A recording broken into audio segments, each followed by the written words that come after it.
இந்த விஷயங்கள் எப்படி பாக்குறீங்க? ஒரு 75 ஆண்டுகள் அப்படிங்கிறது. திமுக மிகப்பெரிய நெருக்கடிக்கு உள்ளான ஒரு கட்சி. அதுலேயும் 50 ஆண்டுகளுக்கு மேலாக அந்த கட்சியை வழிநடத்திய கலைஞர் மற்ற எந்த தலைவரை காட்டிலும் மிக மோசமாக குறிவைக்கப்பட்டவர், இழிச்சொல்லுக்கு ஆளாக்கப்பட்டவர்.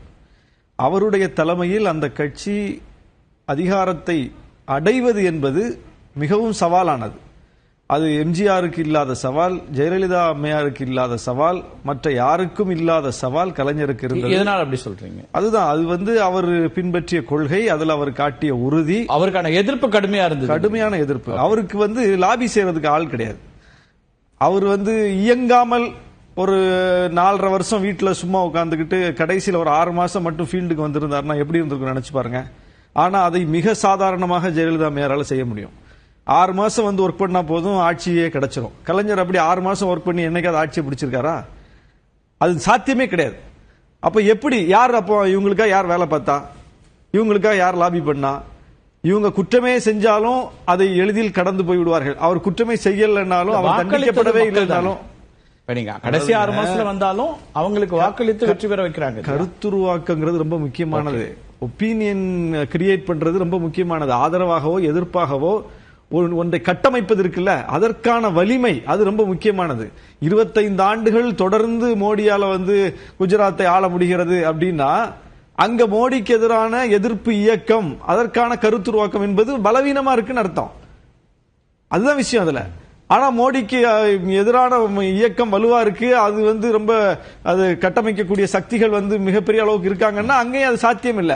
அப்ப இங்க திராவிட இயக்கத்துக்கு எதிரான வெறுப்பு எந்த அளவுக்கு திராவிட இயக்கம் ஆழமா வேரூன்றி இருக்கோ அந்த அளவுக்கு அதற்கு எதிரான வெறுப்பரசியலும் இருக்கு. அதை முன்னெடுக்கக்கூடியவர்களுக்கு எதிரான தனிப்பட்ட தாக்குதல்கள் இருக்கு. அவங்கள உளவியலாக வீழ்த்தக்கூடிய அளவுக்கு சுற்றிலும் உட்கார்ந்து இருக்காங்க. இதையெல்லாம் தாண்டி தான் அவங்க அதிகாரத்துக்கு வரணும். இப்போ நீங்க இட்டுக்கட்டப்பட்ட ஒரு பொய்யின் மூலம் ஜெயலலிதா அம்மையாரை ஆட்சியிலிருந்து அகற்ற முடியுமா? இட்டுக்கட்டப்பட்ட ஒரு பொய்யின் மூலம் எம்ஜிஆர் ஆட்சியிலிருந்து அகற்ற முடியுமா? இட்டுக்கட்ட ஒரு பொய்யின் மூலம் அதிமுக ஆட்சியிலிருந்து அகற்ற முடியுமா? முடியாது. ஆனா திமுக அகற்றிட முடியும். 2011 2G ஸ்பெக்ட்ரம்ல சாதிச்சு காட்டினாங்க. இன்னைக்கு வரைக்கும் அதை நிரூபிக்கல. ஆனா ஜெயலலிதா அம்மையார் மேல திமுக வைத்த குற்றச்சாட்டு நிரூபிக்கப்பட்டிருக்கு, தண்டிக்கப்பட்டிருக்காங்க. அதை நம்ம பார்க்கணும். அப்ப ரெண்டும் ஒண்ணு கிடையாது. ஆனா அது அதிமுக நடக்காது, திமுக நடக்கும். எப்படி நடக்குது? அப்ப யார் அதை நடத்துறா? யார் அதை செஞ்சது யாரு? அப்போ ஒரு வலிமையான இயக்கம் இதற்கு எதிராக எப்பவுமே வேலை செஞ்சுக்கிட்டு இருக்குது. நீங்க ஊழலுக்காக முதலில் பதவி இழந்தவர் யாரு? டிடி கிருஷ்ணமாச்சாரி. யாராவது இன்னைக்கு அதை பத்தி பேசுறாங்களா? ஊழலுக்காக தண்டிக்கப்பட்டவர் யாரு? ஜெயலலிதா அம்மையார். யாராவது அதை பத்தி பேசுறாங்களா? முதல்ல வாரிசு அரசியல்ல பூத்துனது யாரு? ராஜாஜி. யாராவது அதை பத்தி பேசுறாங்களா? உங்களுக்கு வாரிசு அரசியலை நினைவு கூறணும்னா நீங்க ராஜாஜியில நீங்க ட்ரெண்ட் பண்ணணும். ராஜாஜி பிறந்த நாள்ல நீங்க ட்ரெண்ட் பண்ணணும்ல. ஆனா கலைஞர் பிறந்த நாள்ல ட்ரெண்ட் பண்றீங்க, ட்ரோல் பண்றீங்க, சம்பந்தமே இல்லாம. அவர் அதை கொண்டு வரல, ஆனா அவர் ட்ரோலுக்கு உள்ளாகிறார். அவர் தண்டிக்கப்படல, ஆனா அவர் ட்ரோலுக்கு உள்ளாகிறார். இது எப்படி?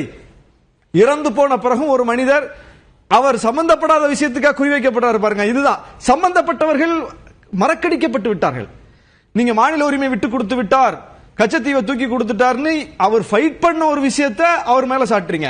ஆனால் பீர்மேடு இதெல்லாம் போனா என்ன, அது நம்ம இந்தியால தானே இருக்குன்னு சொன்னவர் காமராசர். அதற்காக காமராசர் விமர்சிக்கப்படுறாரா? கிடையாது. அவருடைய ஆட்சி காலத்தில் சங்கரலிங்கனார் உண்ணாவிரதம் இறந்து போறார். திமுக ஆட்சிக்கு அண்ணா அந்த பேரை நிலைநாட்டுறார். ஆனா பிரச்சனை இன்னைக்கு தமிழுக்கு விரோதி, தமிழினத்துக்கு விரோதின்னு யார குற்றம் சாட்டுறாங்க? சங்கரலிங்கரான இறக்க விட்டவர்களையா, பேர் வச்சவங்களையா? அப்போ இல்லாத பொல்லாத பழியை சுமக்க வேண்டியிருக்கு பாருங்க. இது வினோதமா இருக்கு. மாப்போசி அமைதிப்படை வரவேற்பேன்னு போறார்.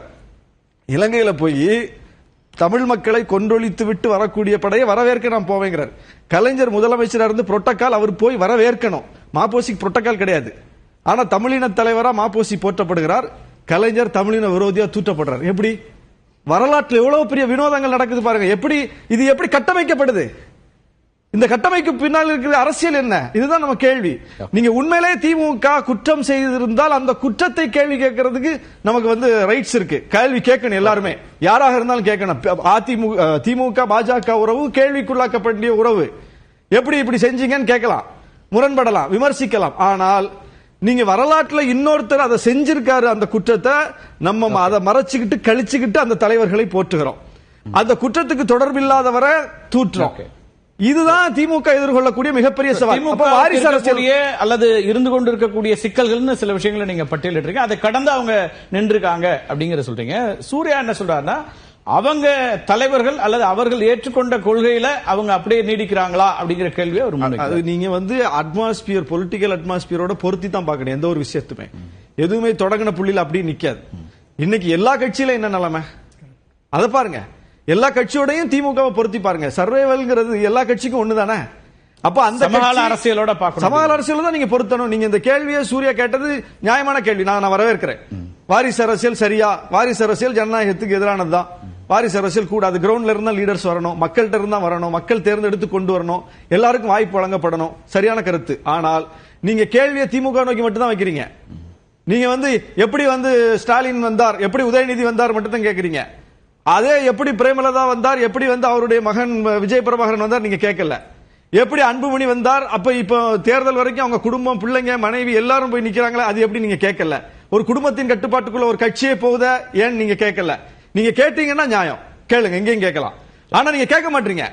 அப்போ ஒரு கட்சியை மட்டும் குறி வைக்கிறீங்க. அது ஏன்? அப்போ வாரிசு என்பதிலும் கூட, குடும்பம் என்பதிலும் கூட திமுக மட்டும் தான் பழிய சுமக்குது. நீங்க புதிதாக வந்த சீமான் கூட உதயநிதி எப்படி வரலாம், வேற அந்த கட்சியில் ஆளே இல்லைன்னு கேட்கிறாரு. ஆனா அவரே அன்னைக்கு என்ன சொன்னாரு, விருதுநகர்ல அந்த தம்பி ஜெயிச்சிருக்கலாம் அப்படிங்கிறார். அது எப்படி? அது எப்படி? ஏன் அந்த கட்சியில வேற ஆளே இல்லையா? வாங்குற 4 சீட்ல அந்த கட்சிக்காரங்களுக்கு 4 சீட்டையும் கொடுக்கலாம்ல. விருதுநகர்ல கொண்டு அவரை நிறுத்துறீங்க, அன்புமணி மனைவியை கொண்டு தர்மபுரியில் நிறுத்துறீங்க. மொத்த கட்சியும் மொத்த போக்கஸையும் அங்க கொண்டு குவிக்கிறீங்க. சேப்பாக்கத்துல மட்டும்தான் வேலை பார்த்தாங்களா திமுக? விமர்சனங்களை முழுமையா எதிர்கொண்டு அதே நேரத்துல கட்சியை நிறுத்திருக்காங்க. அதுதான் நான் சொல்றேன். அதாவது திமுக விமர்சனத்துக்கு அப்பாற்பட்ட கட்சி அல்ல. திமுகவோடு கூட்டணியில் இருந்து நாங்களே பல விஷயங்களை விமர்சிக்கிறீங்க, அது வேற. ஆனால் திமுகவை நோக்கி கேள்வி கேட்பதற்கும் ஒரு நியாயம் இருக்கணுங்கிறேன். பேசலாம். முதல் கட்ட கருத்து